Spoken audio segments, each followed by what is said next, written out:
Nairobi County. Nairobi was among the pioneer counties of Kenya Youth Employment Opportunities projects. Over 33,167 youth benefited from training and internship, while other 32,186 youth received business support. KYEOP aims at increasing employment and earning opportunities for targeted youths. Victor was selling leather products until the time a friend informed him about KYEOP grants. Before KYEOP, I was working for somebody in the same industry like the one that I am in, the leather industry. The first time I came across the KYEOP Nsea grant, it was through Twitter. So I kept following up and I grew interest to grow my business. And I took a chance and I applied and I got it.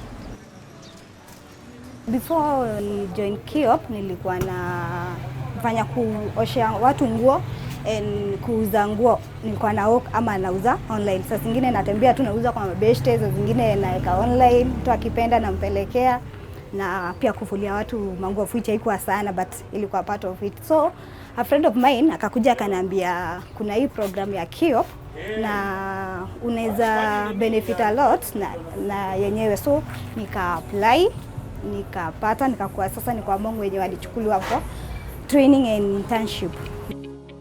With 26,922 youth received grants and other 5,264 received coaching to manage businesses. So when we got the first tranche, we were in our old workshop. So immediately we moved, like in the space of a week, we had shifted, we expanded because we were really squeezed in our old workshop.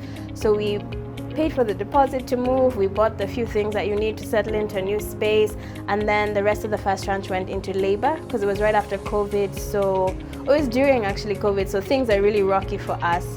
When we got the second tranche, we went directly to machinery because we'd applied to expand our production, and the only way we could have hired more people was through expanding our production. The third tranche, it also went directly to machinery. For a start, I started by buying third-grade leather from KYEOP, and it was majorly handwork. I didn't have machinery, so majorly most of the work was unstitching and gluing, so I didn't have the machinery to do that. When I applied for the KYEOP grant, the 40K one, that's now I got to buy a machine.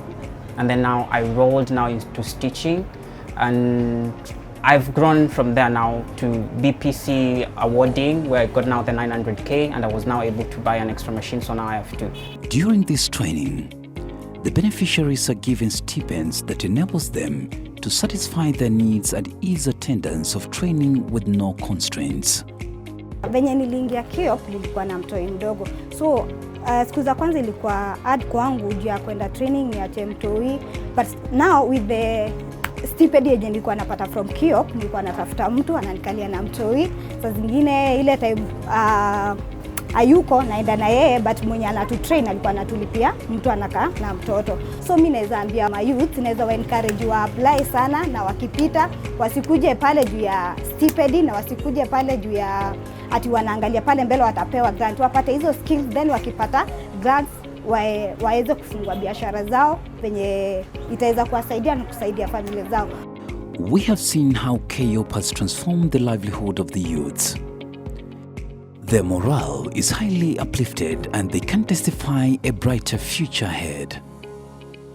The government in Kenya has really done a lot. Like I said previously, I did actually come back from the US to start my business. I have the dual citizenship, so I could access services like this if they existed, but they don't. Like, people don't realize how much the government is doing. You know, we have a lot of government facilities, KYEOP, we have Brand Kenya. The government is actually like really into pushing businesses that they stand. For me, the government has really impacted my business and my outlook on, you know, what's happening in Kenya and our growth and Vision 2030 positively, simply because they've been there for us. Like, you know, the government cannot give you a handout, but they can give you a leg up. They can give you a door that you can walk through. They can give you a connection. What you do with that is now upon you.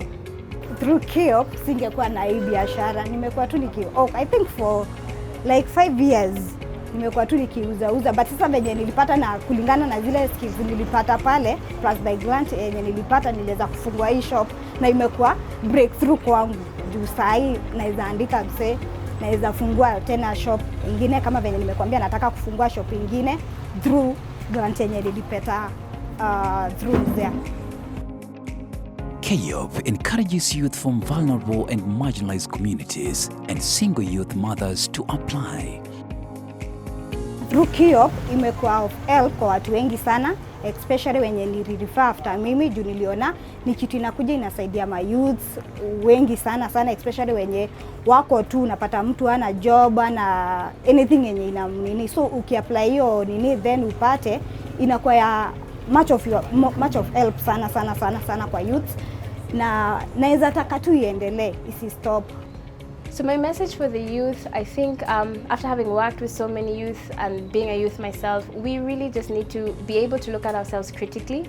We need to be able to come to new levels of commitment, dedication, increase our work ethics, improve those, refine our crafts so that we are eligible to be a part of, you know, the narrative that the government is giving us about made in Kenya or what Kenyan brands and youth are doing. We need to stop shooting ourselves in the foot. So we get to a place where we see an opportunity and we say, oh, this isn't real, it's a scam, it's this, it's that. But before you even tried, you said it's not possible, and what would have happened if you could try. So for the youth, I think we just go twice as hard, we style up. KYEOP, tambua, inua, endeleza vijana.